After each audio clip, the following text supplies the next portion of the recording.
Bueno, vengo de amarillo, un acto de pulmonia.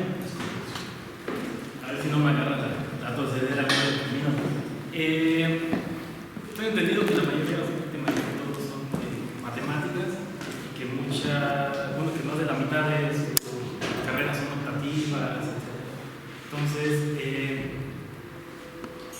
vamos a mostrar un poco de lo que he estado haciendo y después hablamos de las optativas que corresponden a computación. Tengo entendido que ustedes pueden meter esas optativas para completar sus créditos, ¿no? Entonces, una de las cosas que desarrollé es en robótica móvil. Les pongo el video y ahorita les explico qué es lo que hacen. Esto lo llevé con el doctor Jesús Savage, ¿sí se ve? El bote de basura que se está poniendo es el robot. Y lo que hace es que tú le dices al robot, ¿sabes qué? Toma tal caja, te trae a la habitación y lleva a la habitación, ¿no?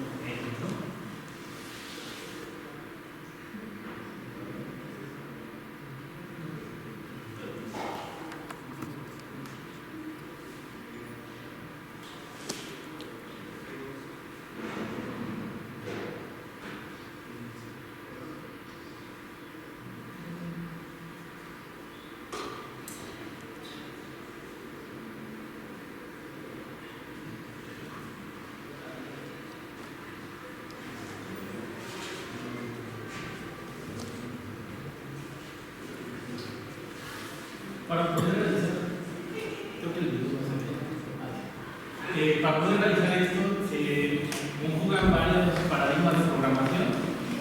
Unos son programación estructurada en C y otros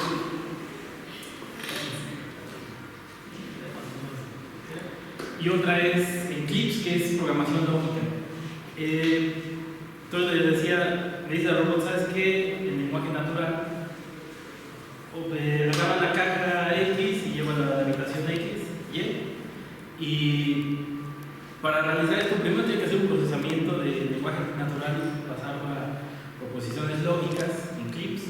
Eclipse es un sistema experto que desarrolló la NASA que permite hacer, como las que estábamos hablando hace rato de proposiciones lógicas, permite hacer un match de lo que le estás diciendo y hacer un diagnóstico de qué es lo que tú quieres que haga, lo que quiere la persona que haga como robot.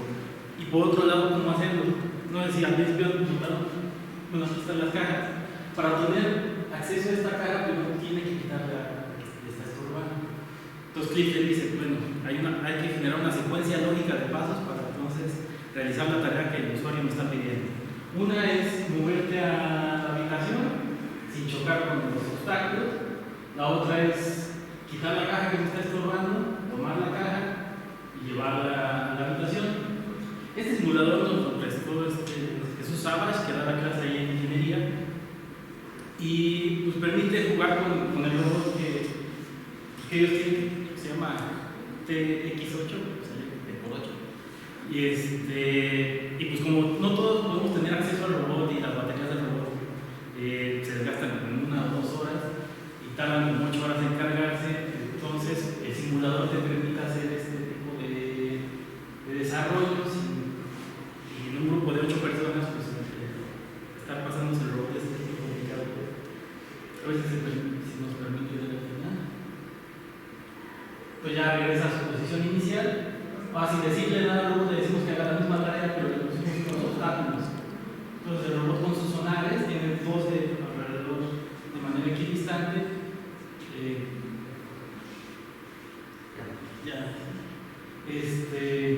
Tiene que desarrollar una nueva estrategia de cómo llegar al objeto que le pedimos que tomara y que le llevara a la habitación esta, ¿no?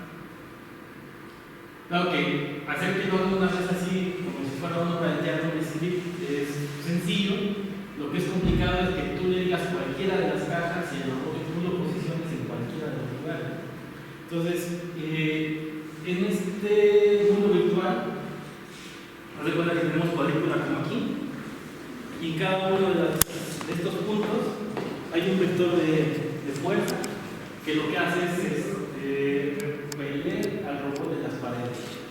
Entonces, no tengo la imagen ahorita, pero digamos que toda la habitación virtual que tenemos ahí la podemos ver como una imagen de unas flechitas que están apuntando contrarias hacia los obstáculos.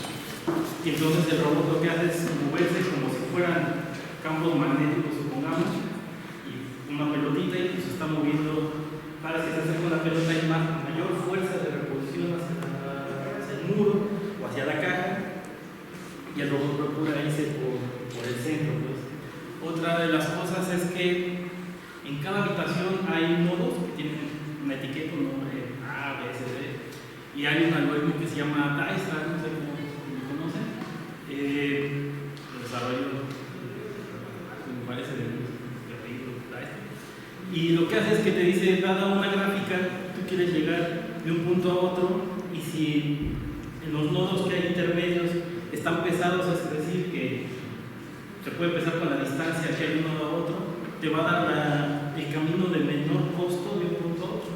Entonces al principio ven que el robot toma una dirección y a la segunda corrida también toma la misma dirección, pero pues ahora hay obstáculos que no desconocen.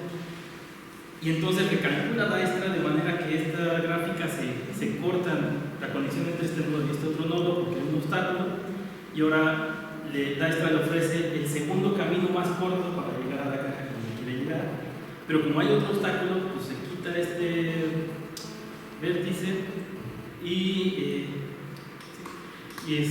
entonces ahora se va por el lado más por fuera. Entonces a lo mejor ahorita entonces aquí toma el camino más corto.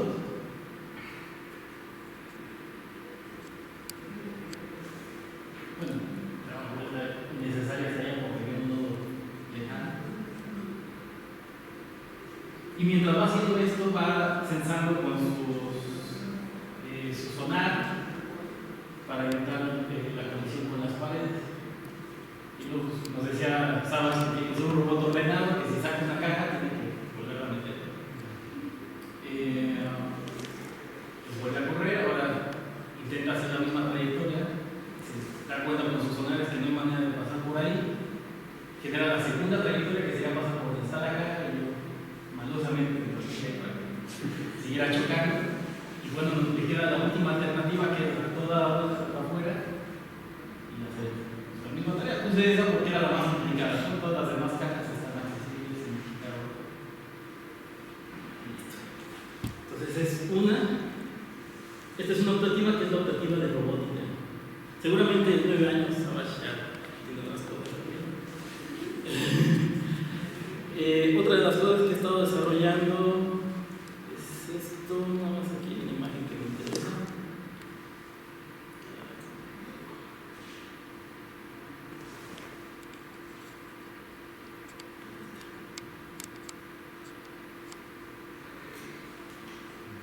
No sé si ustedes conozcan la tecnología LIDAR.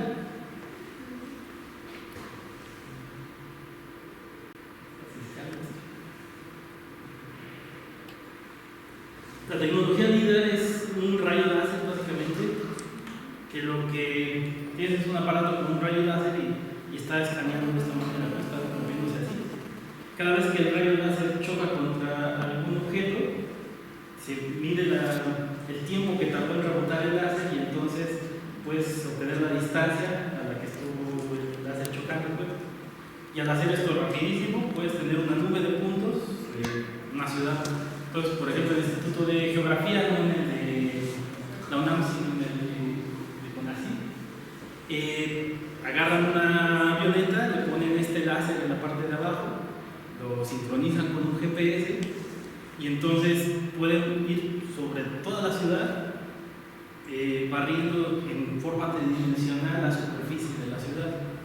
Esto sirve mucho para los arquitectos y todo el desarrollo urbano, para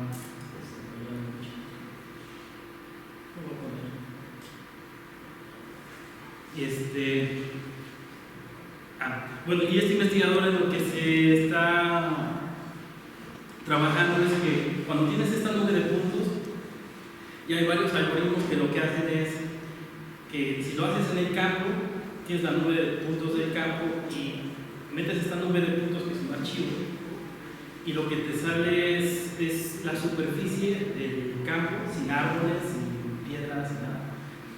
Esto tiene que ver con la pendiente de los puntos y vas generando ahí una superficie. Entonces vas podando todo y tratas de tener una aproximación de la superficie que hay debajo de todo, del bosque, por ejemplo. Yo creo que voy a...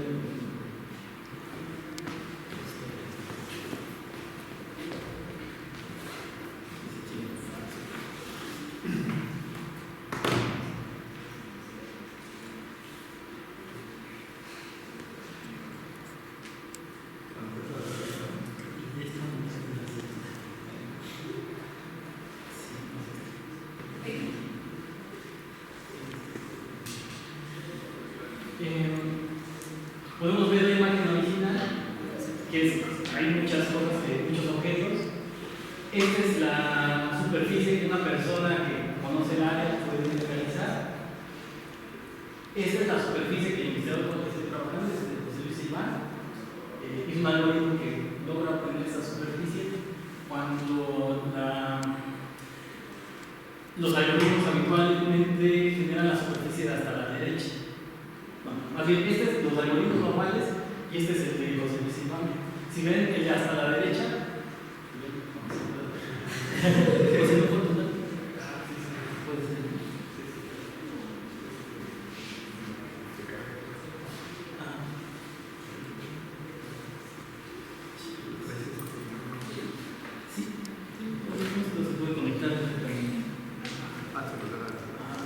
entonces el de José Luis se comporta de una manera mejor y el otro, si ven, es como una superficie muy plana, no permite dar tanto detalle de la superficie.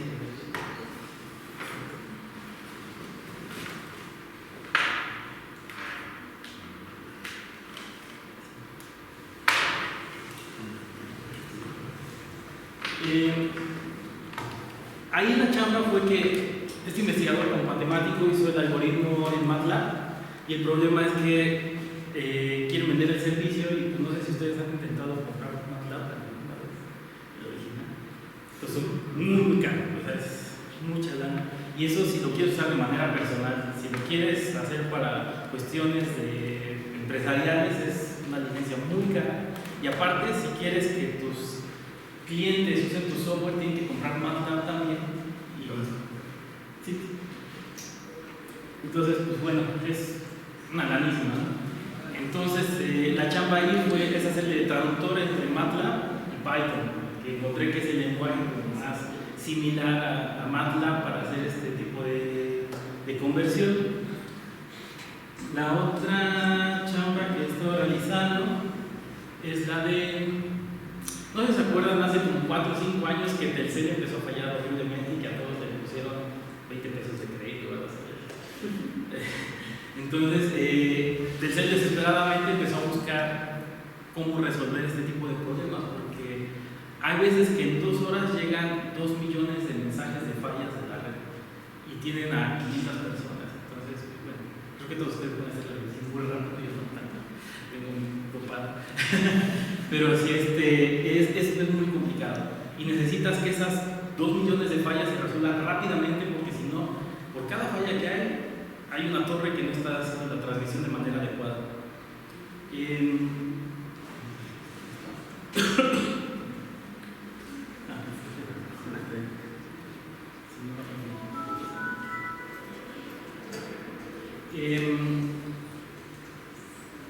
Por ejemplo, en Google es fácil con un programa hacer que pongas una cadena de texto y buscarla dentro de un texto mayor, es decir, aquí está la cadena. Lo difícil es hacer, por un lado, que millones de personas al mismo tiempo estén buscando esta cadena de texto en toda la web. Algo similar está pasando con Telcel. Es muy fácil resolver una falla de manera automática, pero es muy difícil que millones de fallas sean atendidas de manera paralela. Entonces se desarrolló un sistema de inteligencia artificial, en donde, imagínense que aquí están las torres de transmisión, aquí hay concentradores, aquí hay muchas torres.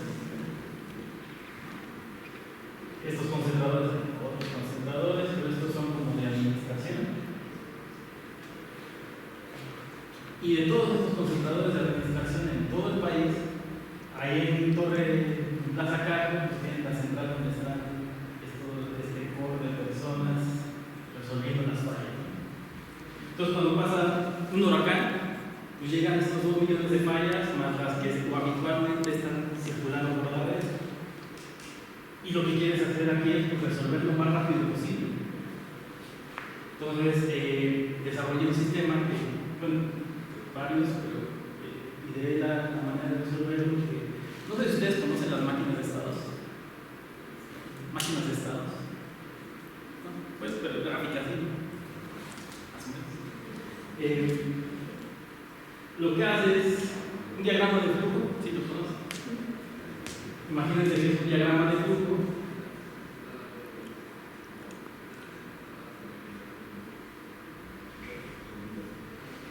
Llega el mensaje de falla y dependiendo de una característica o no, que para eso les sirve la lógica y los conceptos que estamos viendo platicando, puede decir si se va por acá, etc. ¿no? En estos nodos puede haber una pregunta o puede haber la ejecución de un proceso. Entonces, la pregunta puede ser que llega el mensaje de falla y tú dice el mensaje de falla, tal torre está muerta, ¿no? Y lo que hace el sistema es decir, bueno, vamos a ver si me puedo comunicar con esta torre. Entonces, intenta comunicarse con la torre. Si no puede comunicarse, se verifica que la falla es correcta, bueno, que está vigente, y entonces se sigue por acá. Si no está vigente, pues dices, no, pues falsa alarma. Se cierra el ticket. Y para eso también hay un sistema de tickets. Entonces, cuando llega la falla, se abre un ticket. Estos tickets, los de core del C, lo que hacen es que se va llevando un histórico de lo que se ha hecho para resolver el problema. Y el sistema de inteligencia artificial trata de hacer lo que un técnico. Entonces, abre el ticket y dice: pues estoy haciendo esto, va diciendo todas las pruebas que está realizando para intentar levantar nuevamente la torre. Si logra resolver la falla, se cierra el ticket. Si no se logra resolver la falla, entonces se deja abierto el ticket y se le asigna a algún técnico, ¿no?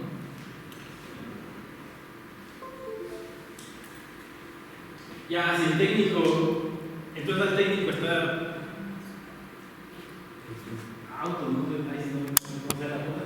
Pero le llega el ticket, se les asigna y le dice: ¿sabes qué? La torre de ahí ya se le hizo todo esto y no ha reaccionado. Puedes ir a checarla. Entonces ya van físicamente a la torre y pues resulta que a lo mejor el fusible se fundió. Entonces ya le cambia el fusible y le agrega aquí: ¿sabes qué? Cambia el fusible, ya quedó la torre. Hacer esto relativamente es fácil porque los técnicos ya tienen programitas para resolver cada una de estas fallas. El problema es cuando llegan 2 millones más o menos al mismo tiempo. Entonces la técnica por la que optamos es la de...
fallas.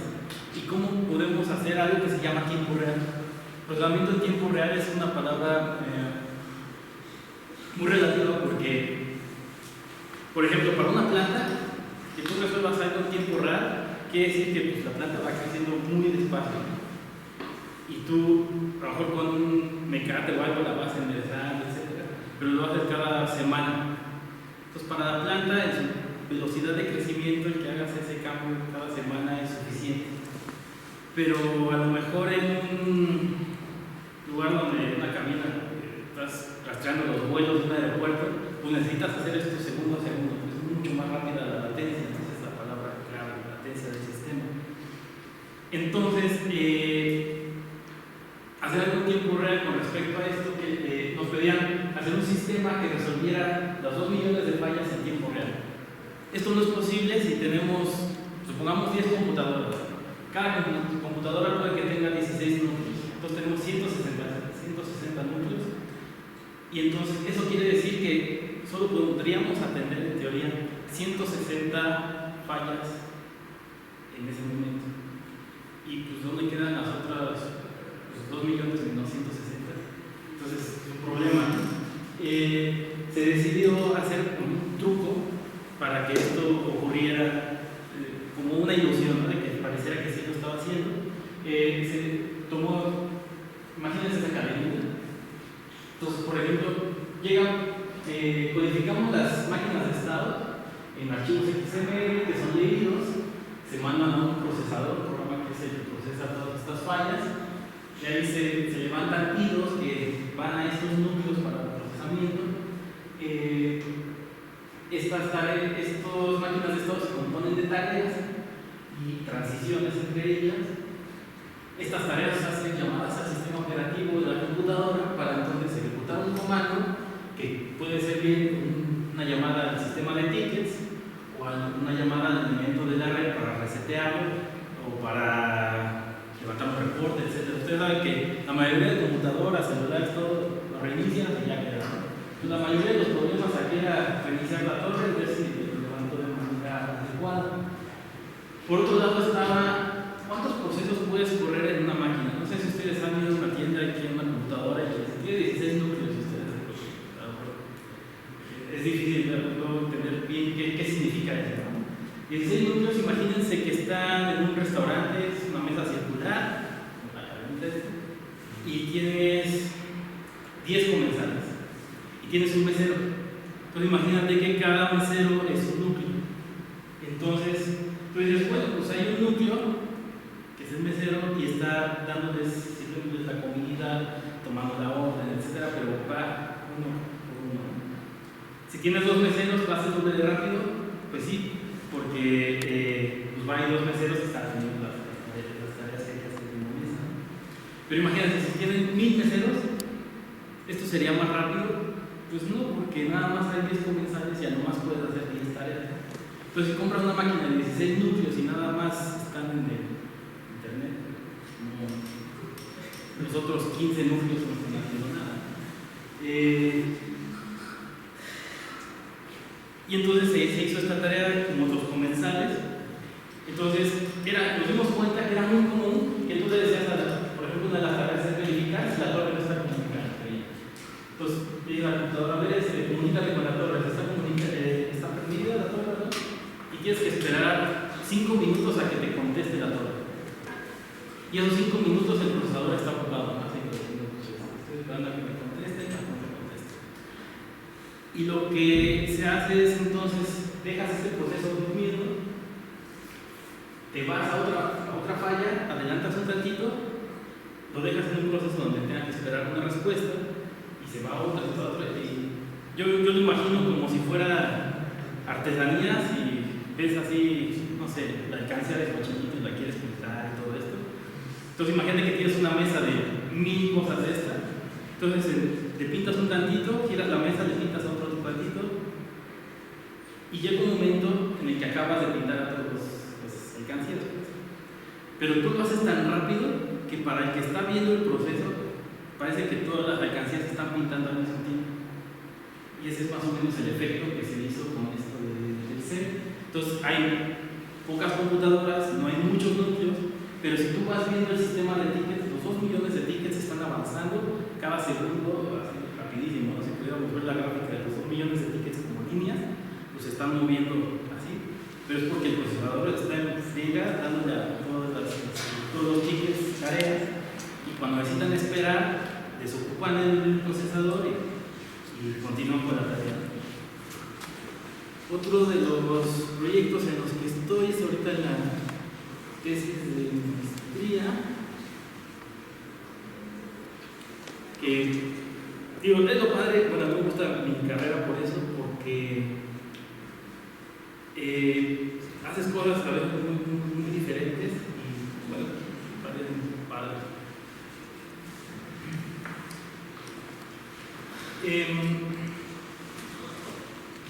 En el otro proyecto lo que estoy haciendo es el desarrollo cognitivo, de acuerdo a la psicología de Piaget.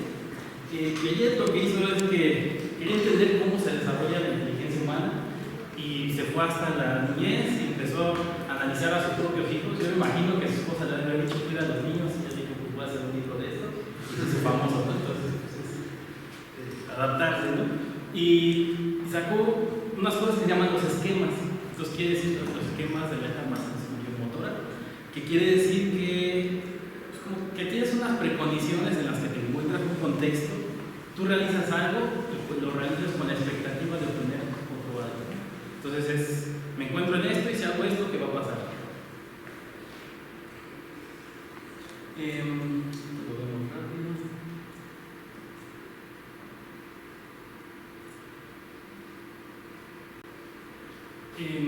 Mi tutora, que su doctorado se basó en hacer las primeras 3 etapas del desarrollo sensorio-motor.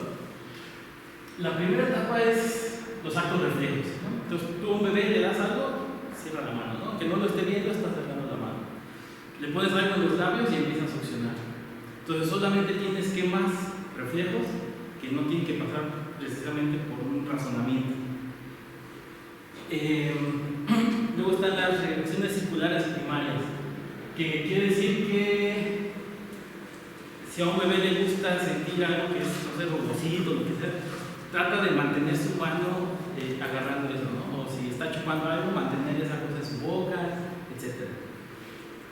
Pero para esto tiene que aprender a hacerlo. Entonces, son de esos proyectos, no sé si les ha pasado, que tú dices, este proyecto me tardé años en hacerlo y cuando lo muestras, es así de que, ay, ¿solo hace esto? Sí, pero el chiste es cómo lo hace, ¿no? Entonces tienes que explicar como el contexto de por qué lo hace. Luego están las reacciones circulares secundarias. Secundarias está diciendo, dando a entender que son cosas ajenas a su cuerpo. En las primarias lo que hace es que siente su cara y pues, quiere seguir sintiendo su cara, con su cuerpo. Las secundarias tienen que ver con objetos que toma y que quiere mantener el placer, ¿no? Si le causa placer agarrar algo que es nuevo o ver una pelota que colores brillantes, entonces lo que quiere es mantener el placer y si la pelota se está moviendo, tiene que aprender a mover la cabeza y coordinar lo que ve con lo que está realizando. Y en lo que estoy ahorita yo trabajando, que ya es la parte mía, es en la coordinación de esquemas secundarios y parece una tontería, pero es bien complicado de que un bebé cuando le das algo, puede estar viendo acá algo y si le das algo aquí lo agarra, ¿no? Y se lo lleva a la boca sin verlo. Pareciera como que los esquemas táctiles y los visuales están disociados. Entonces, por acá puede ver algo muy interesante y por acá otro, y es como si tuviera 2 cerebros que están trabajando de manera independiente. Pero llega un momento, que es en la cuarta etapa, en donde se integran estos 2 esquemas y entonces dice, estoy viendo algo que es chupar, lo puedo agarrar y lo puedo chupar, ¿no? Eso está bien complicado porque no le puedes decir a la computadora que lo haga simplemente, sino que quieres que lo descubra que esas 2 cosas tienen relación, lo que está viendo, con que esto le causa placer agarrarlo y llevarse a la boca, pues. Entonces, y estamos viendo si logramos llegar a la quinta, el quinto subestadio, ya, bueno, esto no, el quinto, porque tiene que ver con el desarrollo de intencionalidad. Entonces está padre porque imagínate hablar que tú dices, ¿sabes qué? Ese robot tiene la intención de realizar cierta tarea. Entonces, ¿cómo saber que un robot tiene intención de hacer algo con respecto a uno que no? Bueno, si tú dices, ¿sabes qué, robot? Tráeme un periódico de la cocina, como lo que vemos ahorita. Si no tiene esta intención, tú lo empujas y se pierde y luego choca contra la pared. Eso es lo más común. ¿Por qué? Porque no tiene este desarrollo de intencionalidad. Hay un concepto que se llama ultraestabilidad. La ultraestabilidad quiere decir que, imagínense que malosamente tú tienes los motores de las rueditas del robot y se los inviertes. Y entonces cuando quiere hacia la derecha, va hacia la izquierda y viceversa.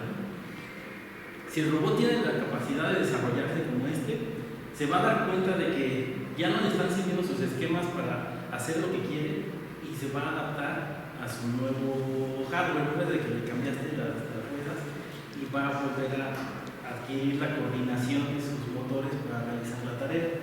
Entonces esto es ultraestabilidad, y la ultraestabilidad lo que está manifestando es la intención de realizar una tarea sin decir exactamente cómo la quieres hacer, pero que el robot va a desarrollar las habilidades para realizar la tarea. No sé si hay algo más interesante acá. Bueno, ese es el mundo virtual de este robot, etc. Todos dirán que muchos mundos virtuales pues, es que salen más baratos tanto en comprar el robot, en tiempo, en realizar los experimentos. Porque imagínense que ustedes necesitan hacer que el robot, ¿cuánto tarda un bebé en aprender a agarrar el robot? Tarda años. Entonces, si tú quieres simular esos años en la computadora es mucho más fácil, mucho más rápido, y aparte, pues estás grabando instante a instante qué es lo que está ocurriendo.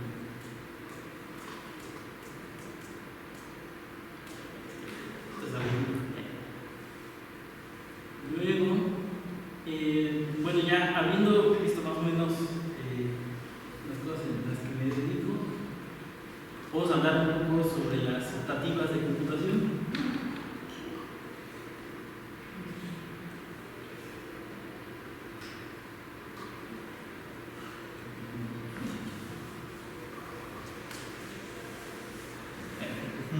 No sé qué se parece, pero dice, el objetivo fundamental es formar profesionales que puedan participar en proyectos de programación y diseño. Entonces, me acuerdo que papá me decía, oye, va a haber una tormenta solar inminente, nos vamos a quedar sin computadoras, ¿tú qué vas a hacer? Y yo decía, primero deja que pase la tormenta. Y otra cosa es que los procesos, por ejemplo, le decía, mi mamá me preguntó algo similar y le dije, pues, ordenar calcetines. ¿Cómo que ordenar calcetines? Hay computación en ordenar calcetines. Y le digo, dice, ¿por qué? Digo, pues, aquí yo te digo una manera en que si pones a dos de mis hermanos a ordenar calcetines, siempre va a ganar uno. ¿Cómo está eso? Digo, sí. No le puse a explicar que el logaritmo, base, 2, etcétera, ¿verdad?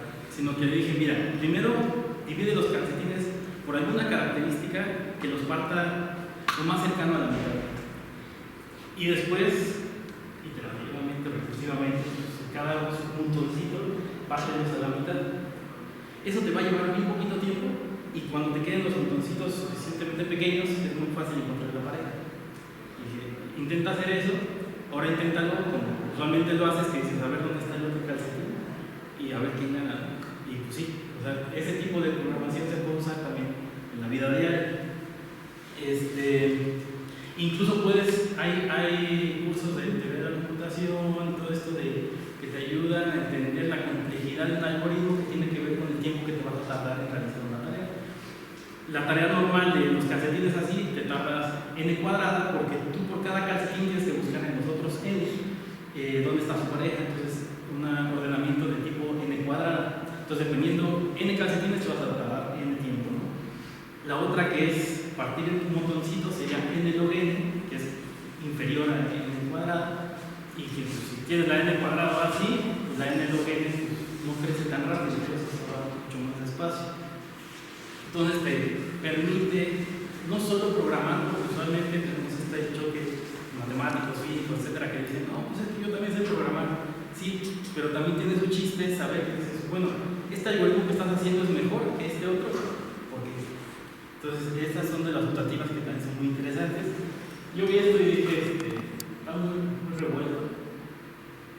pero básicamente son estas áreas principales, ¿no? Una es el punto científico, que hay quienes les gusta la computación, pero jamás tocar la computadora.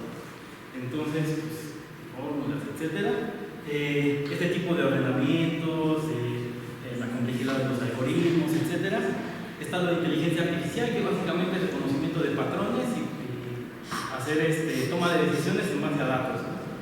Otra es ingeniería de software. Si quieren poner una empresa de software, cómo organizarse para que en un equipo funcionen las cosas.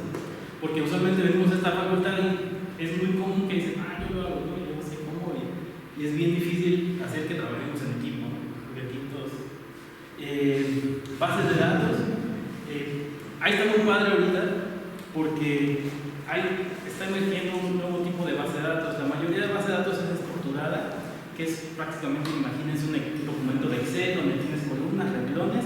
Entonces tú tienes los tipos de datos, las características de tu dato, y tienes un montón de renglones, ¿no? De persona, edad, hay una nueva que se llama no SQL o no estructurada, que ahí permite meter cosas como de Twitter, por ejemplo. Tú tienes un post de Twitter y puede contener, además del texto, una imagen, o puede tener referencia a video, puede tener referencia a un montón de datos que no están estructurados porque no sabes qué es lo que puede venir como asunto al tweet. Luego está el cómputo concurrente, que se parece un poquito a lo de Telcel. Ahí lo que tendrías que hacer es un sistema que pueda ser paralelizable fácilmente. Esto quiere decir que tú tienes una tarea y lo que quieres es tener un montón de computadoras trabajando en estas tareas y cómo puedes hacer que estas tareas se partan. A mí me gusta mucho el ejemplo ese que dicen, pues si tienes a una chica y quieres que tenga un bebé, pues digo, aparte de lo tienes que esperar 9 meses, ¿no? Pero no porque tengas 9 mujeres vas a tener un bebé en 1 mes. O sea, hay cosas que se pueden paralelizar y hay cosas que no es posible, que se necesitan hacer un procedimiento. Entonces, también ahí tienes un chiste. Animación y realidad virtual, pues bueno, ya sabemos, tanto para hacer videojuegos como para hacer visualización científica, que eso es también una parte muy interesante. Y casi todas estas tareas se cruzan entre sí. Por ejemplo, si cruzas cómputo concurrente y inteligencia artificial, tenemos esto, ¿no? Si tenemos animación y realidad virtual y tenemos inteligencia artificial, hay una técnica que se llama SOM, Self-Organized Maps, que a través de la programación de redes neuronales artificiales, tú puedes mapear, dadas ciertas características, un espacio n-dimensional a una imagen. Entonces, conservando mayormente las características de distancia entre una cosa y otra. Eso sirve, por ejemplo, aquí con datos de los alumnos, ¿no? Entonces, tienes, imagínense, vector n-dimensional, fácil, tienen así nubes, ¿no? Y lo que quieres saber es, por ejemplo, qué alumnos tienen más posibilidad de acabar antes y cuáles son los que no acaban. Y entonces, tú mapeas haces mapeo de dimensional a 12 y ahora tienes 2 cúmulos que tienen ciertas características, uno y otro, que te permiten saber y tratar de entender qué es lo que está pasando, ¿no? Entonces, a lo mejor ahí puedes saltar que son los que trabajan, ¿no? Entonces, los que trabajan no pasan, o al revés, los que no trabajan no van a sus estudios, ¿no? Y entonces, esto se pueden cruzar todas estas áreas son interconectables, pues. Y de redes, pues bueno, hay no sé mucho, pero es básicamente conectar las computadoras y los protocolos de seguridad, políticas, de conexión, etc. Entonces, el cómputo científico, pues está rapidísimo. Hay unas que no tienen que ver con cómputo, pero son como optativas del área somos de ciencias de la computación, álgebras, etc. Pero tenemos, por ejemplo, algoritmos de apareamiento de cadena, ¿no? Que es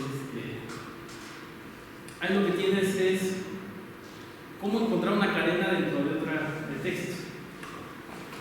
Y no está tan fácil porque tú puedes tener A, B, y tú lo que quieres encontrar es la cadena entre A. Entonces, primero pues hace match, no hace match, y luego puede hacer match, ¿no? Con el de acá. La cosa es que tú quieres evitar comparar caracteres de más. Entonces, por ejemplo, si aquí ya no hizo match y aquí se hace match, tú quisieras llevar como la cuenta.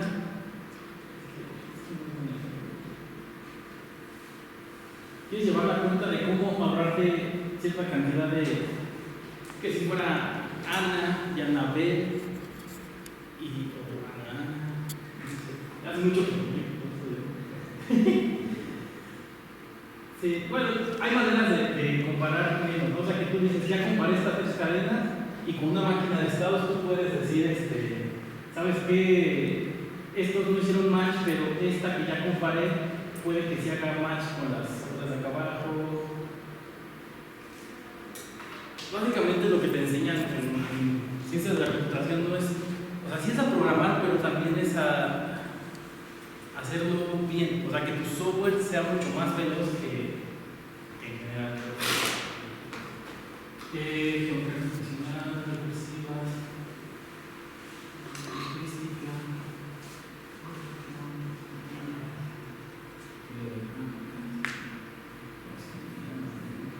Bueno, también hay otra cosa que es súper complicada que pasa con los matemáticos, que en la computadora pues no puedes tener un número real, o sea, quieres guardar pi, no puedes guardar pi en la memoria porque la expansión decimal de pi pues, es infinita. Entonces, lo que se trabaja en la computadora son números truncados que hasta cierta expansión decimal llega el número. Y esto no se conocen de sistemas caóticos y estas cosas. Entonces, el chiste es que, así como dicen de que una mariposa vuela y genera un huracán. El chiste es que un pequeño cambio puede hacer que se desencadene un montón de cosas. Y cuando tú tienes fórmulas que son muy sensibles a que le cambies un poquito a tus condiciones iniciales y tienes un resultado muy diferente, quiere decir que el algoritmo que estás utilizando es muy sensible pues, a las condiciones iniciales. Entonces tienes que saber sobre estabilidad numérica y un montón de temas que te permiten predecir el error que vas a obtener al hacer estas operaciones y que el error se va a ir propagando y al final qué tan confiable es la cifra que estás obteniendo. De inteligencia artificial te lo puedo ver un poquito más. Proceso digital de imágenes, bueno, ahorita todos conocen las fotopuntas.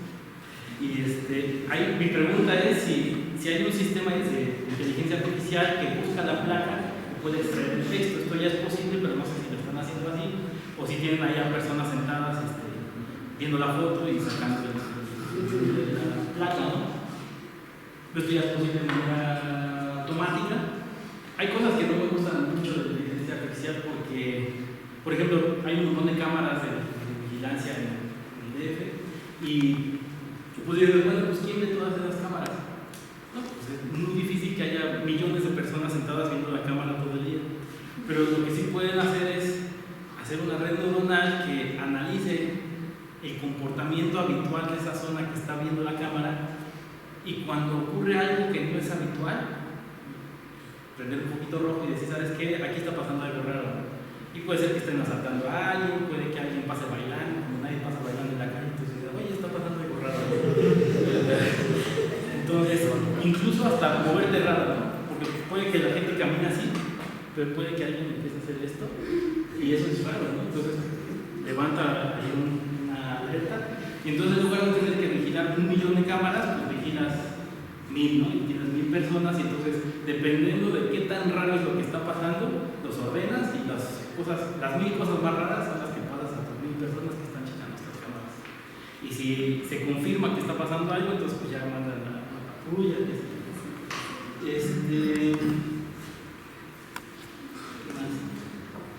Ingeniería de software, bueno, pues si quieren poner una empresa de software y pues, administración de empresas, pruebas, porque para esto, cuando alguien desarrolla un módulo de software, otra persona otro módulo, y lo quieres integrar, pues tienes su gracia, ¿no? Entonces, debe haber una persona que funja con la figura del arquitecto de software, que lo que hace es que te dice las especificaciones de los módulos con la intención de que cuando caben las personas quieran integrar estos módulos, pues hagan lo que tengan que hacer en su conjunto.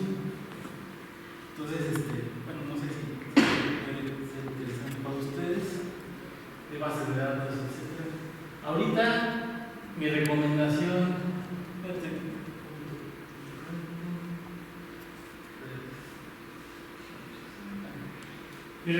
así, a mí me encantaría darles recomendación que pues saber programar en algo es bueno, incluso para la vida, ¿no? Pero ahorita hay más demanda que oferta de programadores. A todos los proyectos que yo voy, llego y así de, oye, ¿tú qué eres? No, yo soy contador, no, yo soy físico, yo soy matemático, yo soy actuario, etc. Y hay muy poquitos que son los que estudian programación, ¿sí, no? Entonces, pues a mí siempre me gusta tener plan A y plan B. Entonces, si tienen su plan de matemáticas y lo que se quieren dedicar, si se van a meter a matemáticas así fuerte, es casi un hecho que se van a tener que topar con la computadora y con algún lenguaje de programación y etcétera, ¿no? Entonces, tanto les ayuda en su carrera, tanto les ayuda como que su chamba, pues, mucho trabajo de programación. Entonces, conviene tener esa herramienta como para.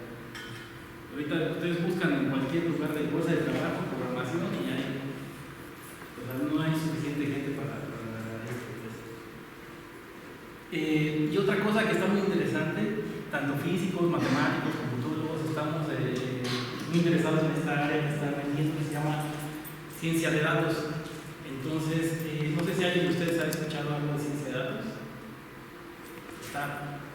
Bueno, para mí es la onda, ¿no? Porque quiero meter mi doctorado en eso.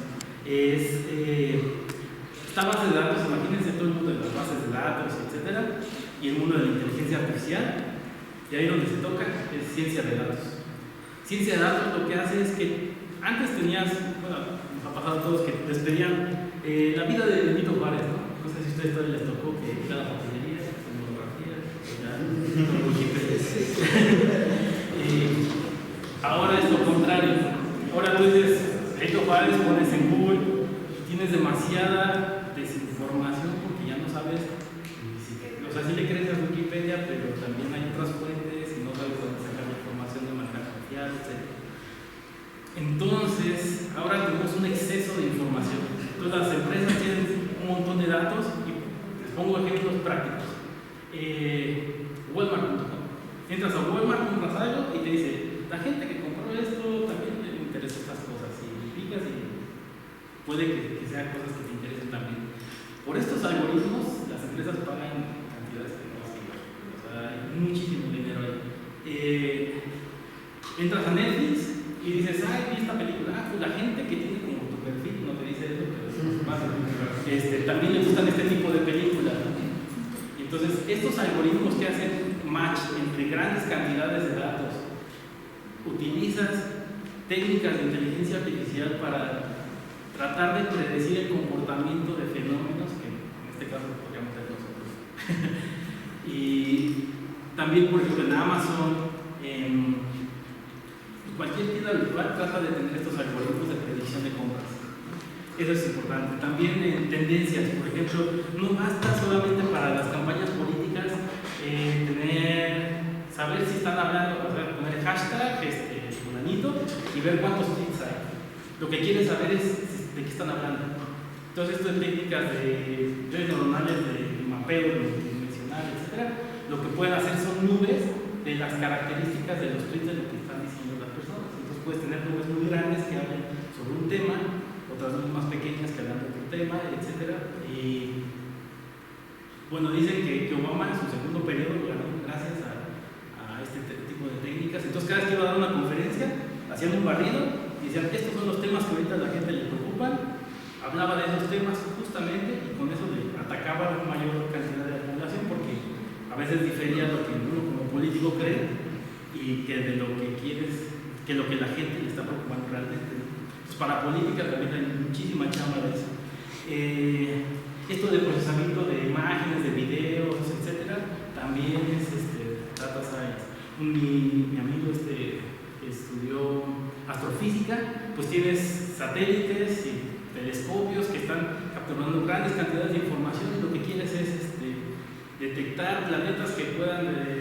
pirámide como la nuestra. Entonces tienes millones y millones y millones de datos y lo que quieres es utilizar técnicas de inteligencia artificial para identificar cuáles son candidatos y ya un humano al final dirá si no.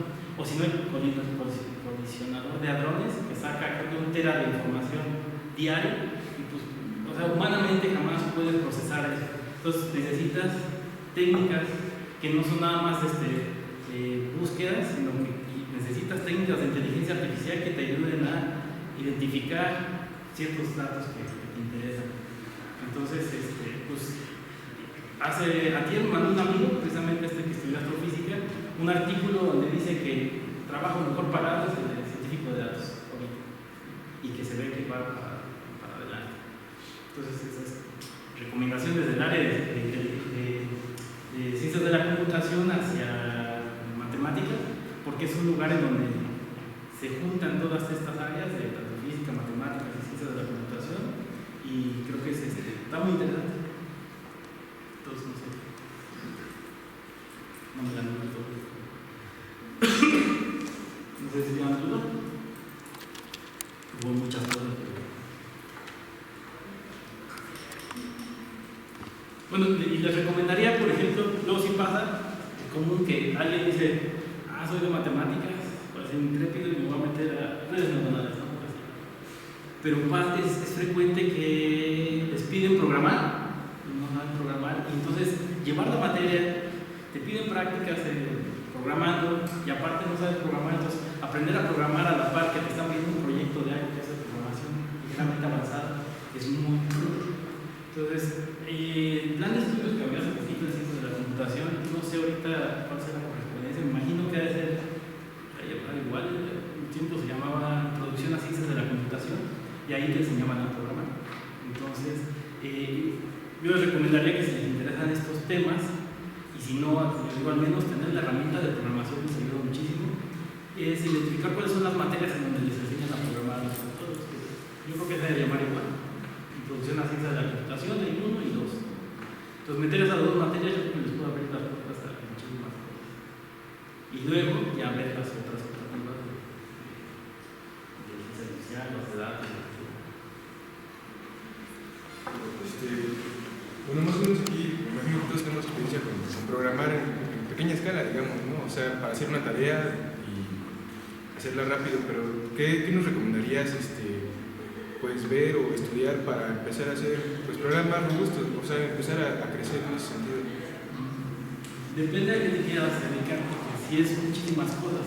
Porque por un lado puedes decir, es común de los matemáticos que dicen, ¿sabes qué? Tengo un programa que encuentra los primos, pero no me es suficiente.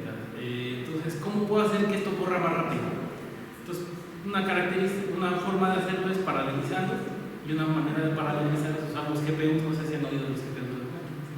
Tienes tu tarjeta aceleradora de gráficos, trae 1200 procesadores, pero son mucho más simples que el procesador central, pero para identificar números primos muy buenos. Entonces tienes 1024 procesadores en tu máquina que no estás usando y nada más estás forzando a uno acá. Entonces, ¿cómo hacer esa transferencia? La mayoría de matemáticos les gusta esto, porque generalmente están buscando números con ciertas características y la computadora pues dice, no, yo necesito una máquina más rápida, ¿no? O sea, a lo mejor nada más compras una tarjeta gráfica y eso David Peñalosa es un profesor que da esa materia bastante bien. Entonces, la conversación. Eso es para paralelizar. Y matemáticos creo que es de lo que más he oído. No he oído a alguien que diga de redes, de matemáticas. Inteligencia artificial, sí. De ingeniería de software, pues no, tampoco, a menos que quieran levantar desde una empresa. Cómputo científico puede ser porque, por ejemplo, estaban hablando hace ratito de la decibilidad y que si un programa termina, proposiciones lógicas, etcétera, sí. Pero yo creo más bien es esto de, o por ejemplo, encontrar los mínimos de una función. Hay funciones que son, ustedes saben, horribles, ¿no? Así que dices, ¿sabes qué quiero encontrar? Minimizar la función, encontrar cuáles son las variables que hacen que esta función me devuelva el valor mínimo. Entonces eso se llama optimización multiobjetivo, o lo contrario, que es maximizar el valor de la función. Y que tú dices, esto no lo puedo tratar, o sea, es una función horrible. Entonces hay una técnica que se llama algoritmos genéticos, que lo que hacen es que el genoma son las variables de tu función y haces que se crucen entre ellas, haces una población de posibles soluciones generadas aleatoriamente y lo que haces es que las mejores haces que se crucen entre ellas, muten y así la selección natural, etcétera, y tú tratas de encontrar una solución que maximice tu función. Esto puede resolver, por ejemplo, si tú tienes, quieres invertir y tienes codificados todos los planes que te dan los bancos para hacer inversiones, la tasa de interés, los plazos, cuánto te cobran impuestos, etc. Tú lo que quieres es maximizar tu ganancia en un tiempo dado, algoritmos genéticos que funcionan. Entonces, pues sí, son muchísimas áreas. Pero para aumentar un poquito, yo creo que al menos cómputo concurrente les puede ayudar así. Y para ello, pues depende del lenguaje que quieras utilizar. Yo para lo intenté, no sé los GPUs porque sí estaba un procesador un poco más chocho, pero sí, les recomendaría, por ejemplo, usar Java, pues, que me hace relativamente sencillo. Python, si saben usar MATLAB y quieren entrar a otro tipo de programación que tiene que ver más con más bajo nivel, puede que Python sea un buen puente, porque se parecen muchas cosas de MATLAB y Python, sobre todo con el uso de matrices. Pero sí, lo que generalmente veo que tiene un problema, incluso una vez me llamaron para una empresa de videojuegos que tenían problemas con las imágenes que estaban cargando, los monitos no se movían bien, etc. Y es que no sabían usar los núcleos del iPad y estas cosas, ¿no? Entonces necesitas manejar muchos hilos, llevar el procesamiento de estos datos. Yo creo que esa es una buena. Y otra es la de complejidad computacional, porque también puede que, esto es suponiendo que tu algoritmo ya es muy bueno y lo que quieres hacer es que corran muchos números, pero puede que tu algoritmo de entrada esté mal hecho, o le falten cosas, ¿no? O pueda estar mejor. Entonces, complejidad computacional es una materia que te puede enseñar como esto de los calcetines. Es decir, bueno, pero pues al final estoy ordenando calcetines, sí, pero hay una manera que te lleva muchísimo menos iteraciones para realizar la tarea y eso impacta directamente en la calidad del software. En lugar de esperar un año, puede que hagas un proceso que terminas en un día. Entonces, puede que antes de aumentar, digamos, hacer programas robustos, debería mejor inclinarme por hacer los algoritmos más eficientes antes de querer, digamos, hacer un paquete más complejo y más robusto. Sí, aunque, digamos, o sea, yo todavía estoy en una etapa, pues, de aprendizaje, ¿no? Pero ya he logrado hacer, no sé, algún script que me sirve para varias cosas, ¿no? Y lo puedo ajustar, depende de mis necesidades. Entonces yo quisiera más bien tener, pues, algo más parecido a los paquetes que vienen convencionalmente, ya sean libres o de propietario, para yo, bueno, en parte sentirme satisfecho con mi trabajo y decir, bueno, ya lo voy a llevar a un nivel arriba de que solamente, pues, ver mi script y cambiarlo y ya que haga lo que yo quiero. ¿Usas Linux? ¿Perdón? ¿Usas Linux? Sí. Ya estás. Sí, no, está bien. Sí, y sí, hacer los códigos, es que son dos cosas. Por un lado, hacer el código más eficiente y por otro lado, dentro de hacerlo eficiente, puede ser paralelizar.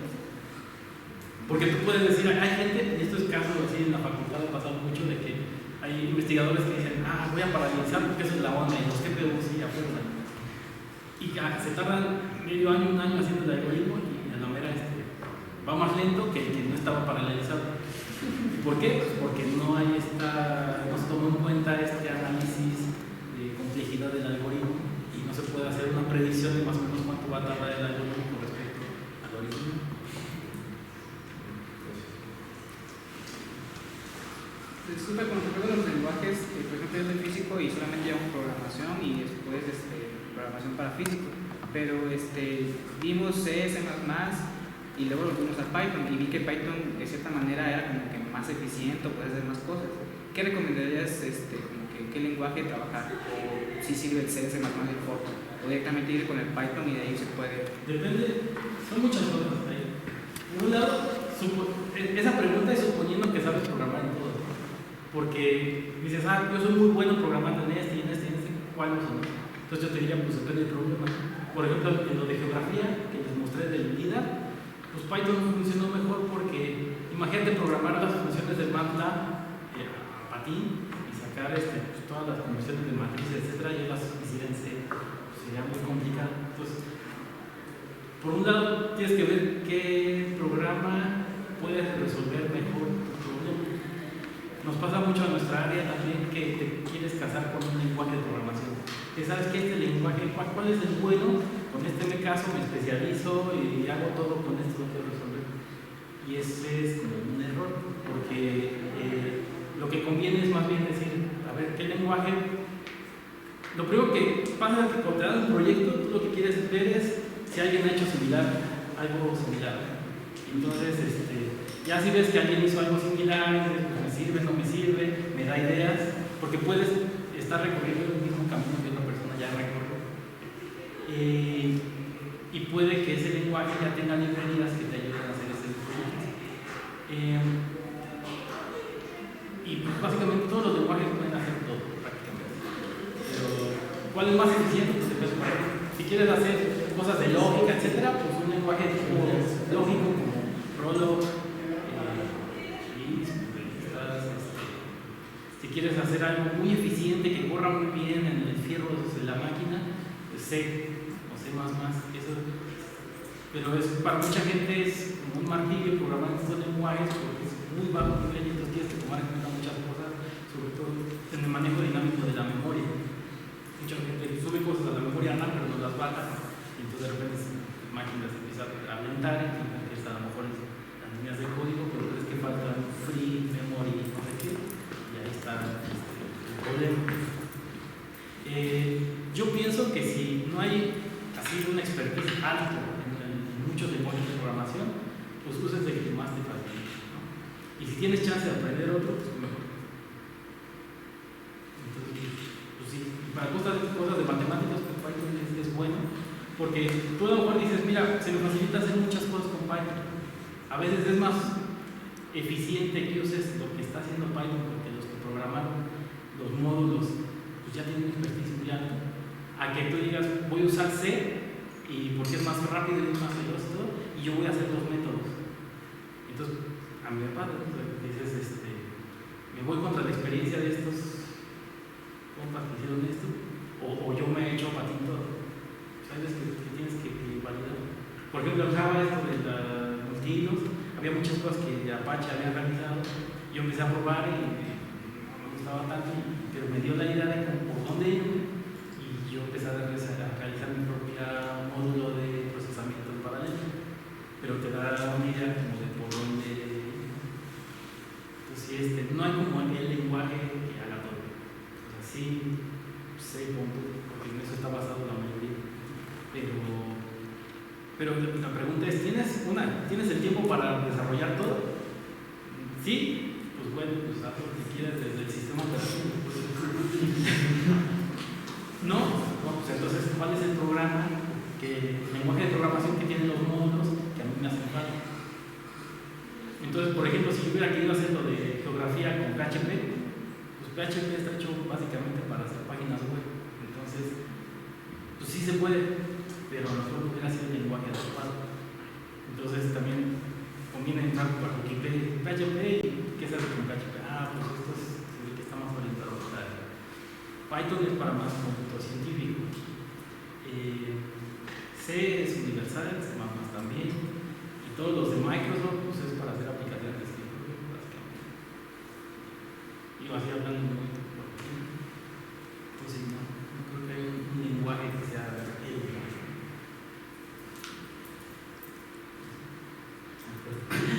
Una bibliografía básica. ¿Hay alguien que no sabe?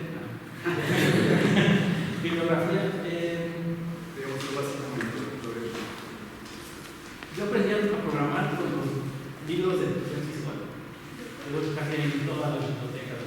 No sé si han visto, no estoy seguro si ustedes sí, que solo se aprende a programar Java en 24 horas. Y tú dices, pues de hoy a mañana, ¿no? son 24 horas. Te echas una diaria y te metas un mes.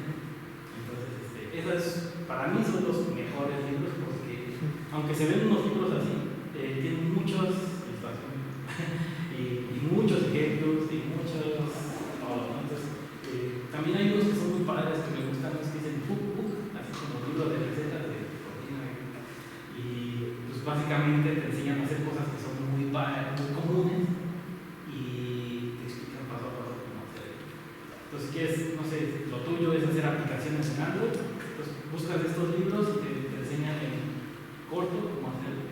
Y hay otros que ya cuando dominas estas cosas, hay unos que me gustan que generalmente se llaman Mastering algo, ¿no? Entonces, Mastering Java, Mastering C, y entonces ahí te enseñan, bueno, ya sabes hacer cosas en C, sí, vamos a ver si es cierto. Entonces empiezan a poner cosas y dicen, mira, generalmente hacen esto y está mal, es de esta otra forma, y es un error común, entonces te van orientando para, no sé, para mejorar tu técnica. ¿Y qué lenguaje sería como,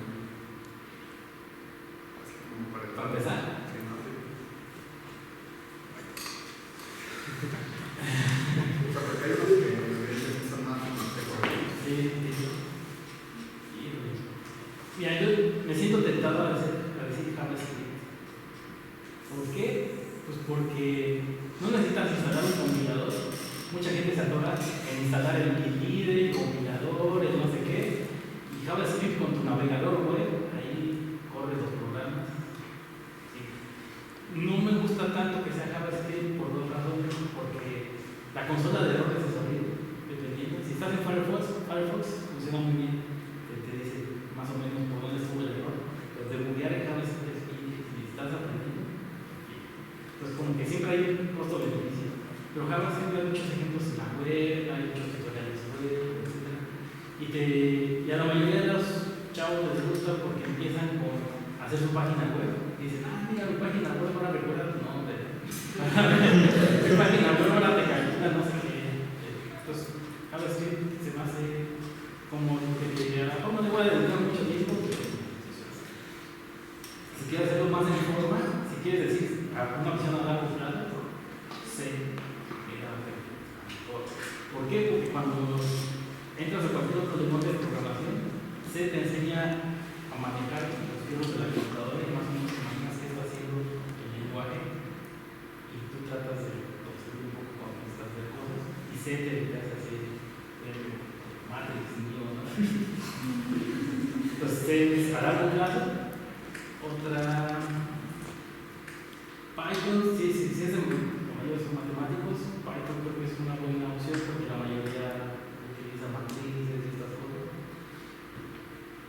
MATLAB es como de muchos son MATLAB, pero pues está la onda esta de no sé, la licencia, etc. ¿No? Aquí creo que parece que era la licencia gráfica.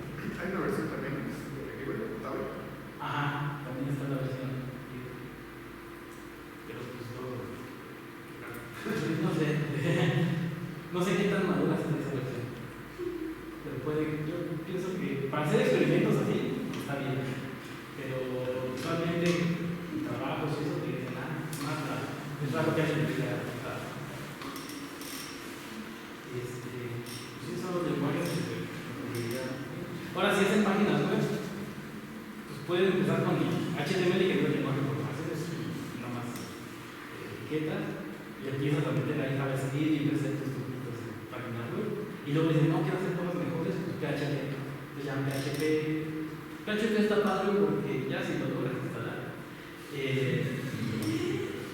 El manejo de errores es muy sencillo. Por ejemplo, Java truena y te sale un chorizo que no sabes qué caramba está pasando. Ya con mucho tiempo empiezas a interpretar estas cosas. Pero PHP trata de correr aunque tú le pongas cosas raras. Trata de sacar adelante la página. Y puede ser muy bueno. Y lo que tiene Java, el problema que tiene es que el manejo de secciones y las clases es muy difícil para los que no saben mucho. Entonces hay quienes dicen, yo estoy programando en Java, ¿no? Y lo que hacen es que Java generalmente en el estructura de programas tienes una clase, vamos a explicar ahorita, tiene variables de estado, tiene métodos, con las funciones, y main, ¿no? El método del programa principal. Esa es una estructura convencional, pero me ha tocado ver cosas que eran en esto.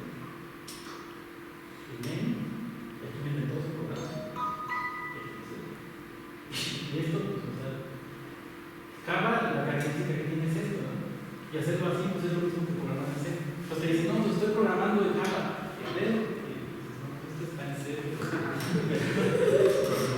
Sí, o sea, no estás usando objetos, no estás usando nada. Pues Java, la ventaja de Java es que si quieres hacer aplicaciones móviles, con Java Android, es la gran ventaja. Y ya. Sí, Java, solo para Android. ¿Qué otro lenguaje puede ser? Yo creo que... Ahora también puede ser, digo, si me desde mi carrera, recomendar aprender a programar en Basic. Una porque es de Microsoft y otra porque es un lenguaje que te permite hacer muchas cosas que en otros lenguajes no y que están mal, ¿no? Para que sea óptimo. Entonces aprendes muchas malas mañas que después cuando te metes a otro lenguaje, ¿por qué no jalas? Pues es porque aprendes muchas malas mañas pero pues usualmente eso es suficiente para que no se vaya a ver con esto. Es que son una cantidad de lenguajes. Mi compañero que decía que haces scripts para Linux. Ahí es otro, ¿no? Es scripting y no es un lenguaje de programación, sino que puedes ponerle los comandos que tú usas usualmente en la computadora. No sé si se acuerdan del MS2 que le ponen el director, todos esos comandos los puedes meter en el archivo de texto y se van ejecutando efectivamente. No sé si tomar un lenguaje de programación, pero también permite programar la computadora. Pero sí, estos libros, yo si no estuviera en el área de computación, quisiera aprender estos libros de 24 horas o